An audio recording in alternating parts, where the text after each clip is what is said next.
तब कहा जाता है इसकी बारात जाएगी तो छज्जे टूट जाएंगे, मतलब इसको देखने के लिए इतने लोग इकट्ठे होंगे कि उनके बाहर से छज्जे नीचे आ जाएंगे। तो बाबूजी यार आज आप तो इतने हैंडसम लग रहे हो, पर बाबूजी एक कमी है अपने पास अच्छी घोड़ी नहीं है। और बिना अच्छी घोड़ी के बींद किस बात का अच्छा लगे? दूल्हा तो तभी ओपे जब घोड़ी बहुत अच्छी हो। बाबूजी ने कहा यार अब घोड़ी तो जो है वही लेनी पड़ेगी, और तो अपने क्या कर सकते हैं। इनके गांव कोलूमंड में एक चारण जाति की महिला रहा करते थे, देवल नामक एक चारण जाति की महिला थे।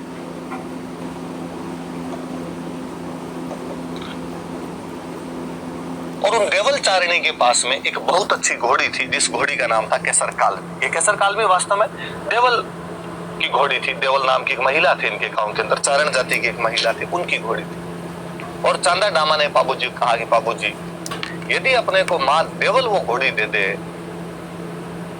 तो उससे अच्छा तो कुछ ही नहीं हो अपने पास। बात करो जाके। देवल के पास गए और देवल को जाकर कहा कि देवल भाई बाबूजी की बारात जा रही है, बाबूजी के पास अच्छी घोड़ी नहीं है, केसर कालमी जैसी घोड़ी आसपास के क्षेत्र में नहीं है। यदि आप केसर कालमी दे देंगे तो बाबूजी उस घोड़ी पर बैठकर जाएंगे, कितने सुंदर लगेंगे, कितने अच्छे लगेंगे। आप अपनी केसर कालमी दे दीजिए। उनके पास बहुत सारी गायें थी, देवल अपने पास बहुत सारी गायें रखा करते थे। जब ग्वाला उनकी गायों को चराने के लिए जाया करता था तब घोड़ी पर बैठकर जाता था। और देवल ने कहा कि राजकुमार की शादी में मैं किसी चीज के लिए मना तो क्यों ही करूं, पर मेरा जो ग्वाला है वो घोड़ी लेकर जाता है गायों को चराने के लिए। उन दिनों गायों की लूटपाट बहुत हुआ करती थी, और कल को खुदा ना खास्ता गायों की लूटपाट हो तो मेरा ग्वाला फटाफट भाग के तो आके कहे तो सही कि गायों की चोरी हो गई, पीछे से गांव वाले हथियार लेके तो जाए, गायों को बचा कर तो लाए। और यदि आप घोड़ी ले गए, कल को गायों की लूटपाट हो गई तो मैं गायों को कैसे बचाऊंगी। चांदा और डामा निराश होकर बाबूजी के पास है और बाबूजी को आकर कहा कि बाबूजी देवल ने ये जवाब दिया है, एक बार आप ट्राई करके देखो, क्या पता आप खुद जाओ तो देवल पिघल जाए। बाबूजी गए और बाबूजी ने जाकर कहा कि देवल आप घोड़ी दे दीजिए, मैं आपकी गायों की रक्षा का वचन देता हूं। देवल ने कहा कि बाबूजी आप कैसे गायों की रक्षा कर पाएंगे, आप वहां जाएंगे बारात लेकर, उन बारात में स्वागत के अंदर खो जाएंगे, आप अपनी शादी के अंदर खो जाएंगे, वहां पर नई दुल्हन से बातें करेंगे, वहां कैसे मेरी गायों की रक्षा करोगे आप। बाबूजी ने कहा कि मैं आपको वचन देता हूं कि मैं यहां से जा रहा हूं, रास्ते में यदि मुझे समाचार मिला कि देवल की गायों की चोरी हो गई, मैं बीच रास्ते से वापस लौट कर आऊंगा। मैं यदि वहां पहुंचा और वहां पहुंचने के बाद यदि मुझे पता चला कि मैं तोरण मारने वाला हूं, उसी टाइम पता चला कि देवल की गायों की चोरी हो गई, लूट हो गई, मैं बिना तोरण मारे वापस आ जाऊं। मैं खाना खाता हुआ तो खाना छोड़ दूंगा, मैं नहाता हुआ तो नहाना छोड़ दूंगा, इवन यदि मैं फेरे ले रहा हूँगा तो मैं फेरे छोड़कर वापस आ जाऊंगा, आपकी गायों की रक्षा करूंगा। देवल ने कहा कि बाबूजी जब इतना कह रहे हो तो घोड़ी ले जाइए आप। बाबूजी केसर कालमी लेकर गए। केसर कालमी वाकई जितनी मैंने वर्णित की उससे भी ज्यादा सुंदर घोड़ी थी। पहले गांव के अंदर जब दूल्हा घोड़ी को लेकर जाया करता था तो घोड़ी को नचाया करते थे, दूल्हा घोड़ी को डांस करवाया करता था। अब तो क्या करवा ले, अब तो दूल्हे यूं दुबले पतले मरे हुए से होते हैं, घोड़ी गिरा दे कहीं पे तब तो दूल्हे को दो दोस्त इधर से पकड़ के खड़े रहते हैं कि तू टिके रहे, 5-1 मिनट का मामला है, बाद में हम तेरे को दोनों हाथों से पकड़ के उतार लेंगे। पहले थोड़े रांगड़ आदमी हुआ करते थे, दिल के डाकी हुआ करते थे, वो घोड़ी पे बैठते तो भी वो अच्छे लगते थे। बाबूजी उसी प्रकार के नौजवान थे। और बाबूजी वहां पहुंचे और कहते वाकई बाबूजी को देखने के लिए दूर दूर से लोग आए थे, और घोड़ी की भी उतनी चर्चाएं, अरे क्या घोड़ी आई है। पहले बारातें जाया करती तो घोड़ियों की दौड़ करवाया करते। कहते उस दिन जब घुड़दौड़ करवाई गई अमरकोट के घोड़ों के बीच में और बाबूजी के केसर कालमी के बीच में, केसर कालमी फिर जीत के आई थी। जब ये केसर कालमी इतनी दूर चल के गई थी और अमरकोट वालों के घोड़े एकदम खड़े खड़े वहां पर लाए गए थे। कहते हैं कि अमरकोट वालों को बड़ा गुस्सा है, उनको लगा यार हमारे घोड़ों को इस केसर कालमी ने हरा दिया, आज तोरण पर देखेंगे। और बाबूजी जब तोरण पर पहुंचे तो तोरण बहुत ऊंचा बांधा गया, कि ऊंचा तोरण कैसे मारेंगे। बाबूजी को लगा यार आज तो ये बेइज्जती करवाएंगे। वैसे भी हिंदी में मुहावरा होता है, तोरण मारना मतलब शक्ति प्रदर्शन करना। तोरण मारने बड़ी चीज हुआ करती थी उन दिनों में। आजकल तो शादियों में देखते हैं कि तोरण भी यूं नीचा सा लटका देते हैं, दूल्हे कहते हैं जैसे तैसे करके तलवार एक बार टच कर दे, तीसरी करते करते उड़ेगी। पहले ऊंचे ऊंचे तोरण बांधे जाते, दूल्हे की परीक्षा ली जाती कि अब इतना ऊंचा तोरण कैसे मार देगा। घोड़े की परीक्षा होती, घोड़ा क्या कूद कर तोरण मरवा पाएगा कि नहीं मरवा पाएगा। बाबूजी ने जब देखा कि यार तोरण खूब ऊंचा बांधा हुआ है, बाबूजी को लगा आज मरवाएगा, जिसमें शक नहीं है।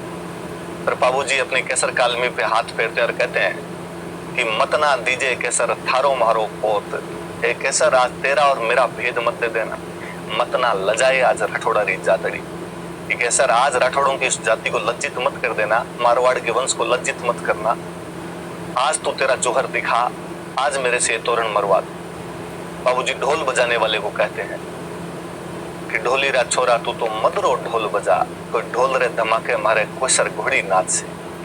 केसर नाचती है, बाबूजी इस केसर की लगाम खींचते हैं, केसर अपने दोनों पैरों को अमरकोट की गढ़ के कंगूरों पर टिका देती है, ईंटें साथ में लाती है गढ़ की, बाबूजी आराम से तोरण मारते हैं।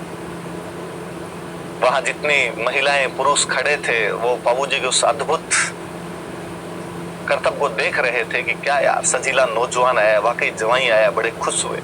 मैंने जब कहीं ये कहानी पढ़ी थी उसमें बहुत अच्छी लाइन थी कि बाबूजी की जो पत्नी थी फूलम दे, उनकी सहेलियों ने जब ये देखा तो उन्होंने जाके फूलम दे को ये बातें बताई कि तुम्हारे पति ने बाहर इस प्रकार से तोरण मारा, इतनी अच्छी घोड़ी पर बैठा हुआ, इतना अच्छा उसको नचवा रहा है, इतना सुंदर लग रहा है। फूलम दे मन ही मन बड़ी राजी हो रही थी। कोई नवयुवती इस बात से क्यों ना राजी हो कि उसे शादी करने के लिए जो आया वो वाकई सपनों का राजकुमार है। पर बाबूजी फेरों के अंदर गए, बाबूजी फेरे लेने लगे। अभी केवल 3 फेरे संपन्न हुए थे, इतने में देवल खुद वहां पर पहुंचे। तो मैंने लिखा इधर नाम देवल, जिनकी वो घोड़ी थी, देवल खुद वहां पहुंचे और उन्होंने रोते रोते बाबूजी को कहा कि मैंने कहा था आपको मेरी घोड़ी मत लेकर जाइए, मैंने कहा था मेरी गायों को लूट ले जाएंगे कोई। उस दिन तो बड़ी बड़ी बातें कर रहे थे वहां बैठकर कि हम जहां कहीं होंगे वहां से वापस आ जाएंगे। अब मेरी गायों को लूट के चला गया, मेरा सर्वस्व नाश हो गया, मेरे पास गायों का अतिरिक्त क्या था, और तुम यहाँ पर बैठकर इन फेरों का आनंद ले रहे हो, तुम यहाँ पर गीत सुन रहे हो, शर्म आनी चाहिए तुम्हें। उन्होंने बाबूजी को डायलॉग सुनाए। बाबूजी ने पूछा कि माँ देवल गायें कौन ले गया आपकी, आप बताइए। मैं आपको वचन दे के आया था कि मैं आपकी गायों की रक्षा करूंगा, निश्चित तौर पर मैं आपकी गायों की रक्षा करूंगा। उन्होंने कहा कि मेरी गायों को जींद्राव खिंची ले गया।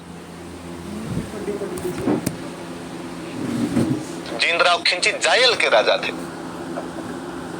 नागौर में जो जायल पड़ता है यहाँ के राजा हुआ करते थे जींद्राव खिंची। कि जींद्राव खिंची जो है वो मेरी गायों को ले गया। वैसे जींद्राव खिंची बाबूजी के रियल बहनों ही लगते थे। बाबूजी की जो बहन है उनकी शादी जींद्राव खिंची के साथ में की हुई थी। पर जींद्राव खिंची की और बाबूजी के परिवार की उस शादी के बाद से बंदी बंद हो गई थी। इवन जींद्राव खिंची बाबूजी की शादी में भी नहीं आए हुए थे और जींद्राव खिंची के दिमाग में यह था कि बाबूजी ये सब भाई बारात लेकर जाएंगे तब मैं इनके गांव को लूट लूंगा, इनके गांव की बेइज्जती करवाऊंगा। गांव की रक्षा करने वाले तो यही है, राजा का परिवार ही तो रक्षा करे सब लोगों की। राजा की जिम्मेदारी रक्षा करने होती थी और राजा काम का किसका होता था, वो जनता की रक्षा करता था, जनता उसे टैक्स दिया करती थी।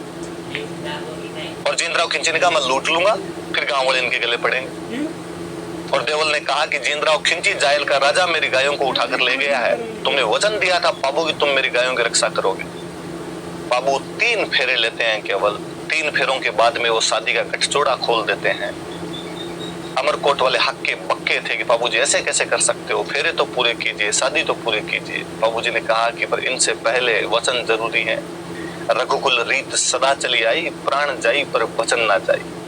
मैं बहुत पहले जब रवाना हुआ था तब देवल को ये वचन देकर आया था कि मैं तुम्हारी गायों की रक्षा करूंगा। वो गायों की रक्षा की जानी ज्यादा जरूरी है, वरना कभी लोग कभी किसी के वचनों पर विश्वास नहीं कर पाएंगे। बाबूजी वहां से लौटते हैं, पीछा करते हैं जींद्राव खिंची का। जोधपुर में एक और गांव पड़ता है देचू, उस देचू गांव के अंदर युद्ध करते हैं। बाबूजी गायें बचा लेते हैं, वहां पर अन्य व्यक्तियों के साथ गायें वापस पहुंच जाते हैं। इस युद्ध में बाबूजी लड़ते हुए वीर गति को प्राप्त होते हैं। हम एक उस योद्धा को जो गायों की रक्षा के लिए लड़ता हुआ शहीद हो गया था, हम एक उस योद्धा को जो अपने वचनों की रक्षा के लिए लड़ने के लिए उतारू हो गया था, हम एक ऐसे योद्धा को जो शादी में फेरों के बीच से भी उठकर आ गया था, उसे लगा कि कटौए से बढ़कर कुछ नहीं होता है, उसे लोक देवता के रूप में पूजते हैं। उन्हीं बाबूजी के बारे में हम पढ़ रहे हैं। लिखिए